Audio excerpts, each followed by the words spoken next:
Racikan Berita 1. Assalamualaikum warahmatullahi wabarakatuh. Waalaikumsalam warahmatullahi wabarakatuh. Teman-teman, langsung dari Polda Metro Jaya. Di sini ada- Bareskrim. Sorry. Ya Allah, kita di Bareskrim Polri. Dan bersama kita sudah ada Bang Rizal Fadila. Siap. Assalamualaikum Bang Rizal. Assalamualaikum Arif. Di sini ada banyak sekali YouTuber. Ada Bang Hardi, ada Mimbar Tube, ada AK Channel, ada Realita TV, ada Esi Channel, ada Wan Kawan TV One, ada Adit, apa Adit Antum Dit? Adit Nggak channel. tahu ya. Dan berbagai channel-channel yang lain, Langkah Update juga ada di sini. Kita akan memberitakan langsung dari Bareskrim Polri yang hari ini Bang Rizal dan kawan-kawan akan sebagai tim pemburu ijazah Jokowi. Bagi bersama-sama. Apa yang akan dilakukan hari ini di Bareskrim Polri? Kita langsung tanya kepada beliau. Apa Bang Rizal Ya. hari ini Terima agendanya? kasih Bang Arif. Jadi hari ini tuh untuk ketiga kalinya kita Ya. datang ke Bareskrim menambah bukti-bukti Ya. berkaitan dengan pengaduan masyarakat pada tanggal 13 Mei yang lalu. Oke. 13 Mei itu ada 6 bukti kita Ya. masukkan sebagai lampiran. Kemudian pada tanggal 4 Juni ya 4 Juni tambah 5 bukti. Nah sekarang tanggal 1 Juli insya Allah akan memasukkan kita 5 lagi. Oke, jadi total sudah ada Sudah berapa nih? 16 Oh. itu 16 harapan kita kalau sudah 16 masa tidak bergerak dong. Oke. Gitu kan mulailah dilakukan soal penyelidikan dong gitu kan Mabes Polri ini karena yang kita adukan juga bukan hal yang tidak punya perhatian publik ya kan. Kita kembali ke keyakinan kita tentang ijazah Joko Widodo yang diduga kuat palsu itu kita laporkan kembali gitu kan ke Mabes Polri ini. Jadi kurang lebih begitu agenda kita hari ini. Nah mudah-mudahan signifikan yang sekarang pembuktiannya sehingga mau tidak mau ya pihak Mabes Polri, Bareskrim dalam hal ini ya melakukan tindak lanjut lah gitu kan, tidak perlu lagi menunggu lama-lama. Oke. Jadi 16 bukti yang diajukan Bang Rizal ini bukti dugaan ijazah palsu ya, bukan Iya. bukti ijazah asli ya. Bukti ijazah Bukti palsu dugaan ijazah palsu dibuatnya di pasar pramuka. Oke. Bahkan lebih jauh lagi kita berbicara tentang bukan hanya palsu asli. Di mana si palsu dibuat? Oke. Gitu. Jadi lebih melompat. Nah, 5 bukti yang hari Ya, ini ya. diajukan apa saja, Bang? Ya yang pertama kaitan dengan masalah di Solo.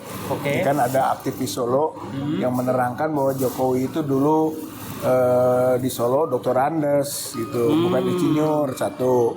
Yang kedua juga Beator menambahkan bahwa waktu di Solo itu alumnus dari STIE Surakarta, bukan UGM. Gitu karena Ini baru ya dengar baru nih. ya bahkan ada sekda yang menyatakan ruangan kantor dia sebelahan dengan Jokowi, nggak pernah mendengar selama di jabatan sebagai sekda itu Jokowi alumnus UGM itu ada gitu kan. Itu bagian Solo. Yang kedua bagian PDIP, bahwa PDIP waktu menerima berkas itu mereka ragu dan itu dianggap masalah pada waktu itu. Gitu tentang statusnya ini kok begini gitu kan, fotonya begini, dokumen-dokumennya begini. Cuman karena memang satu-satunya calon dan sudah harus goal, akhirnya diabaikan soal dokumen tadi. Tapi keraguan ada, nah itu diterangkan oleh ya kader PDIP yang jadi relawan Jokowi Ma'ruf, yaitu Yulianto. Oke. Nah yang terakhir bagian yang berkaitan dengan masalah temuan KIP gitu, bahwa KIP ya.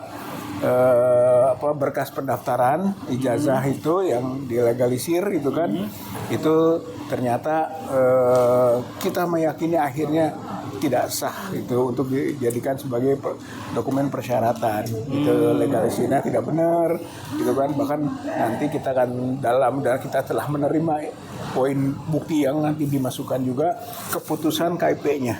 Itu bahwa UGM tidak pernah melegalisir. Bayangkan itu dokumen yang jadi persyaratan untuk KPUD Solo, KPUD DKI, kemudian sampai ke KPU, itu kan itu di dokumen tuh, dengan itulah maka Jokowi jadi. Itu dilegalisir, tapi UGM menyatakan tidak pernah melegalisir. Bayangkan, palsu jadi.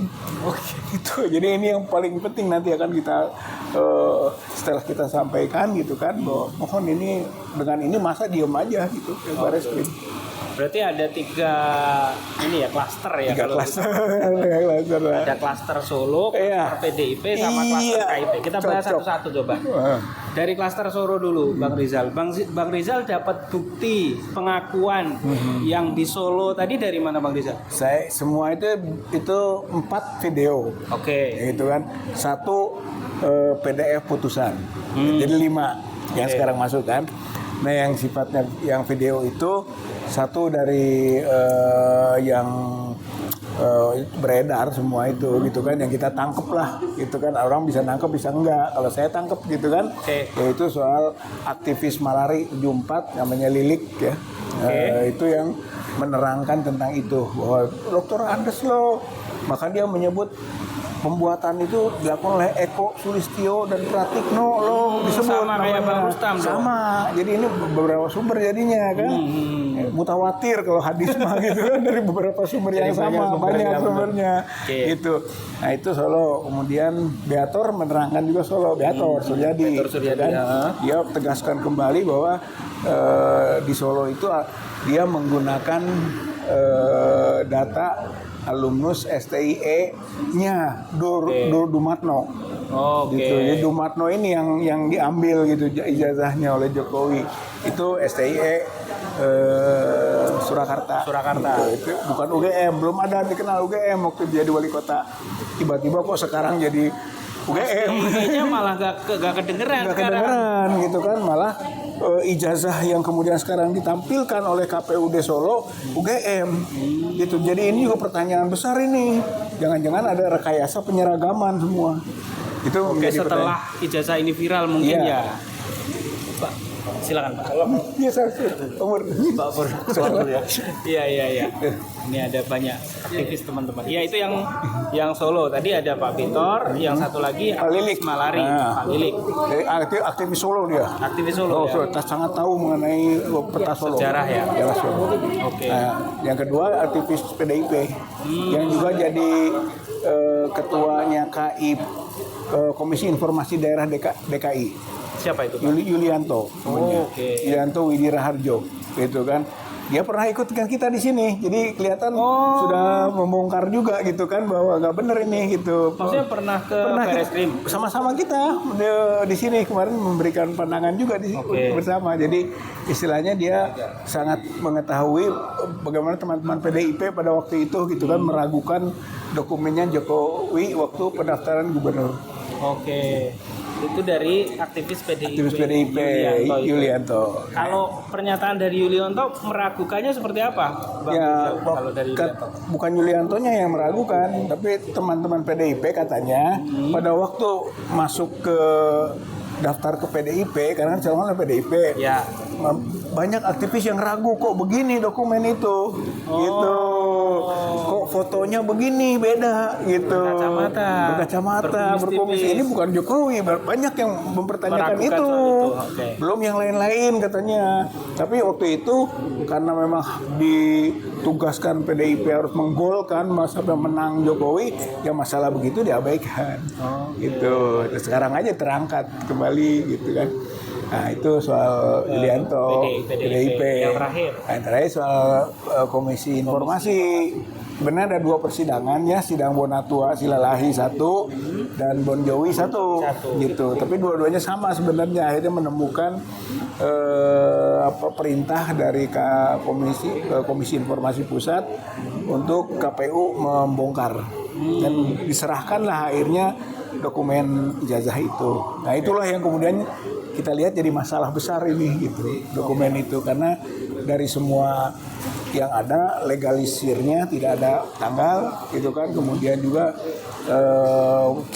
warnanya beda-beda gitu kan, kemudian juga apakah benar itu pejabat yang menandatanganinya itu memang sedang menjabat saat itu juga belum menjadi pertanyaan yang sangat dalam. Tapi yang jelas bahwa Undang-Undang 30 2014 tentang administrasi pemerintahan pasal 73 ayat 4 B itu mengatakan harus ada tanggal. Jadi undang-undang harus menyatakan melegalisasi itu harus ada tanggal. Gitu ya. Ya itu sebenarnya umum sih Bang, harusnya umum. dari zaman dulu juga pasti kalau legalisir ijazah SD, SMP, SMA pun pasti Tapi ada tanggalnya. kenapa tidak ada? Supaya tidak bisa dilacak. Itulah dan sebagai bukti itu palsu gitu. Berarti putusan KIP itu ya? Putusan KIP itu ngait ke situ nanti dan itu dikumpulkan oleh kalau saya buktinya dari Bon Jowi gitu ya, dan ditambah putusan. Kalau dari dua putusan itu kan, kalau Bonatua sudah mempunyai kesimpulan bahwa ijazah Jokowi tidak ada sesuai dengan bukunya itu, Bang. Iya. Bon Jowi hari ini kita lihat masih ada sidang di PT UN melawan UGM, yang mana UGM mengajukan gugatan terhadap putusan KIP untuk menyerahkan dokumen-dokumennya Jokowi. Artinya belum finish nih dengan UGM. Itu gimana? Sebenarnya putusannya KIP itu inkrah. Itu kan sudah harus dikerjakan. Nggak bisa lagi ada banding, nggak bisa ada kasasi, gitu kan, inkrah, sudah bisa dieksekusi. Tapi UGM cari jalur lain. Nah, jalur lainnya PT UN. Jadi pengadilan lain gitu. Kalau KIP-nya keterbukaan informasinya selesai. Cuma di PT UN dia mengatakan dokumen ini dokumen tertutup gitu. Ijazah itu nggak boleh dibuka gitu kan. Sementara putusan KIP buka.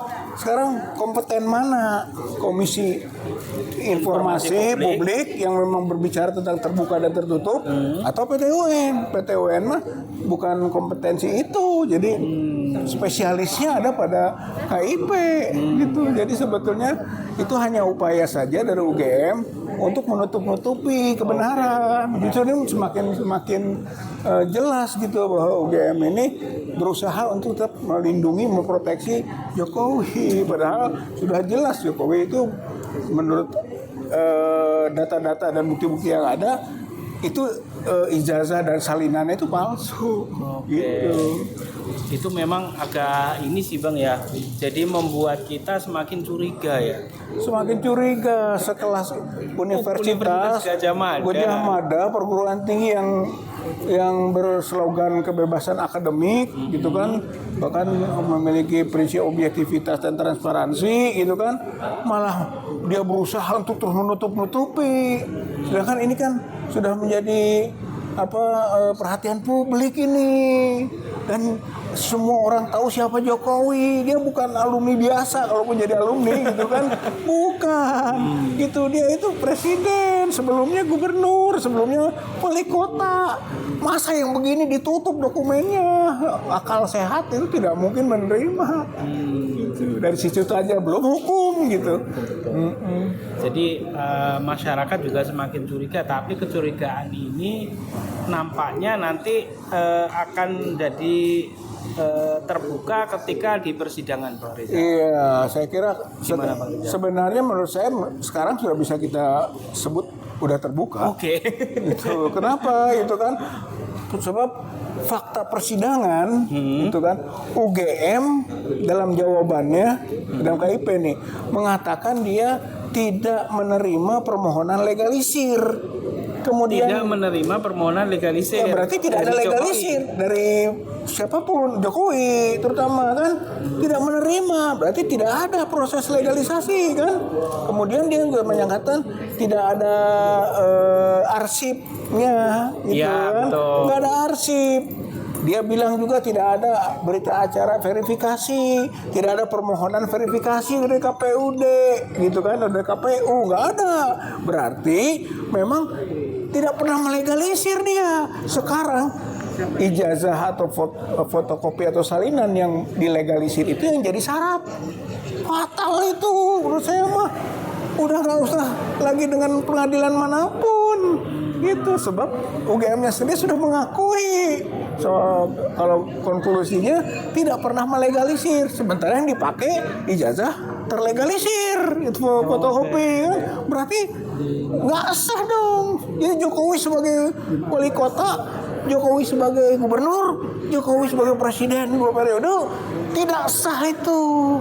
Ini udah ketemu, makanya sekarang hari ini gitu kan, kita akan masukkan nih Pak Bareskrim, begini loh keadaannya gitu kan, bahwa Pak Jokowi sebagai wali kota, sebagai gubernur, sebagai presiden itu tidak sah itu karena temuan ini. Jadi nggak perlu lagi ada pembuktian lebih jauh dalam menurut saya mah, dari sininya udah cukup. Oke, betul juga ya. Ya jadi ada dua ini.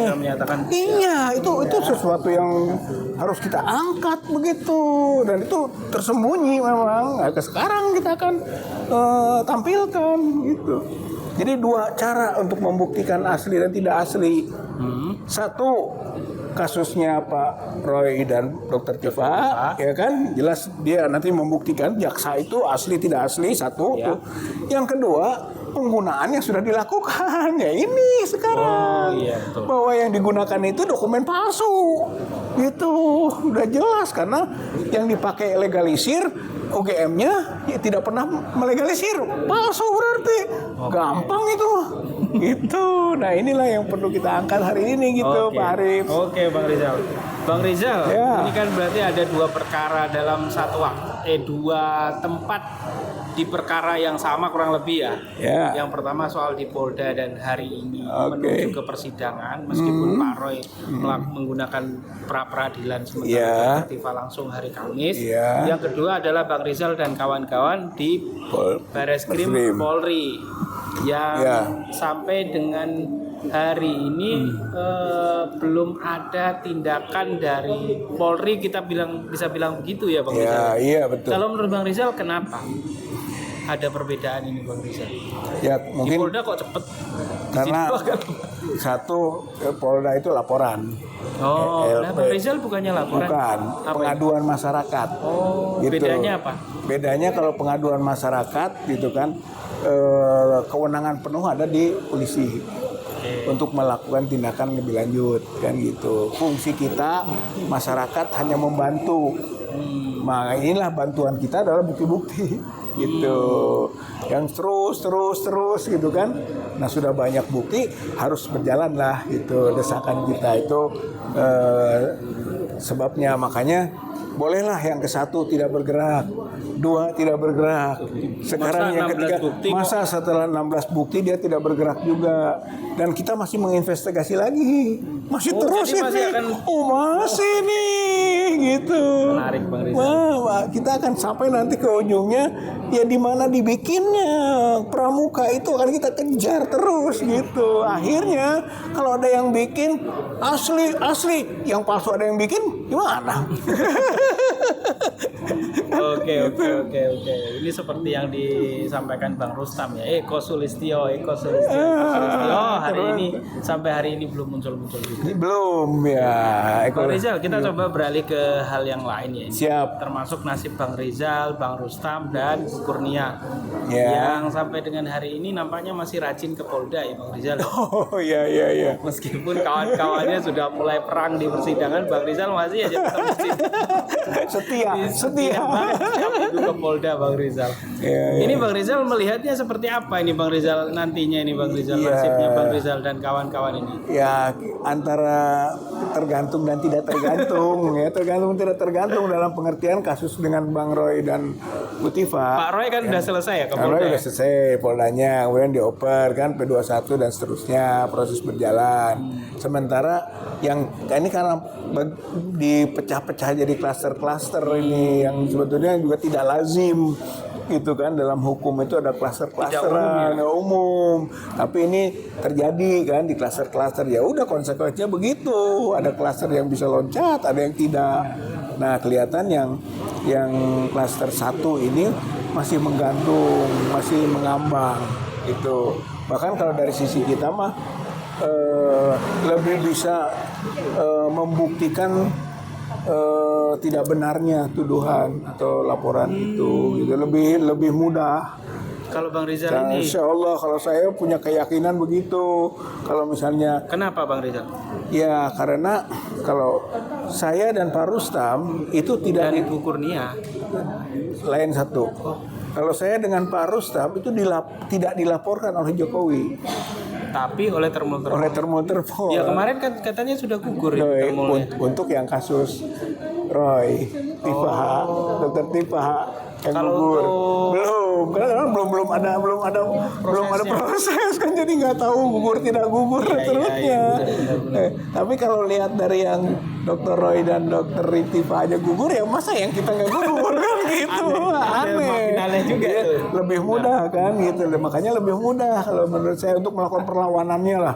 Saya lebih yakin untuk lebih mudah melakukan perlawanan gitu untuk membatalkan deliknya gitu. Seperti itu contohnya gitu kan. Saya dengan Dr. Rustam tidak dilaporkan oleh Jokowi. Gitu. Sementara Bu Kurnia dilaporkan oleh Jokowi, tapi dia sebagai advokat yang nggak boleh dilaporkan. Iya benar juga ya. Iya, jadi Kurnia sebetulnya kan aktif advokat, Aktif. termasuk menggugat juga. waktu TPUA, iya kan. sedang berjalan juga di Dia advokat Barreskrim. aktif yang sedang membela kasus ini gitu. sebelum TPUA dibubarkan. Jadi belum bukan bukan IB. Allahu Akbar. Sekarang imam besar Bang Rizal Kagak gitu. Jadi kurang lebih begitu gitu Ya. kan. Jadi sebetulnya aktif sebagai advokat, dan menurut undang-undang advokat tidak boleh itu jadi sebenarnya lebih mudah menjawab melakukan perlawanan untuk membatalkan itu. Bukan, saya sangat yakin tidak akan terbukti unsur-unsur delik yang diadukan kita. Dilapor. Berarti Bang Rizal ini waktu juga ternyata. Iya Ternyata teman-teman. tak terasa udah Siap-siap 25 menit.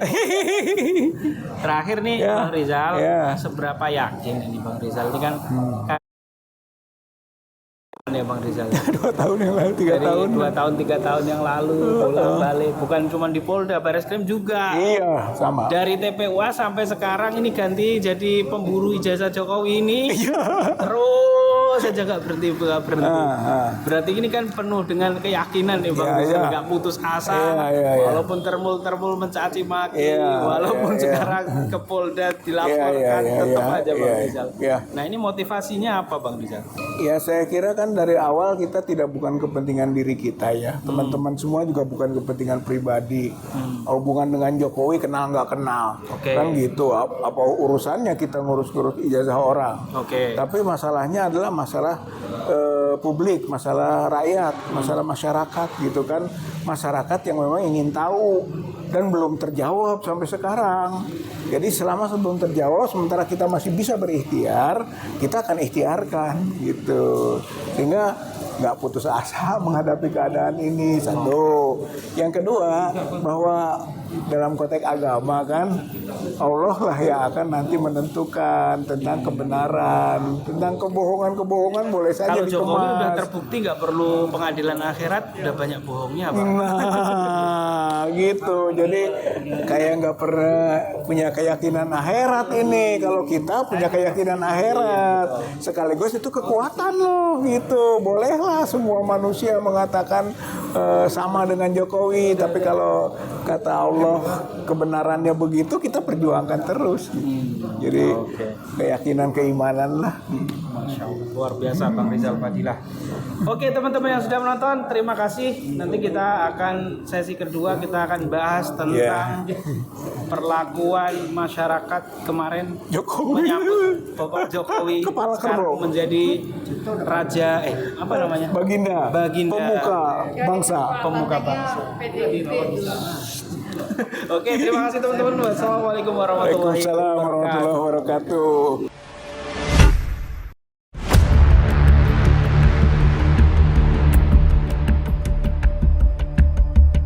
Racikan Berita 1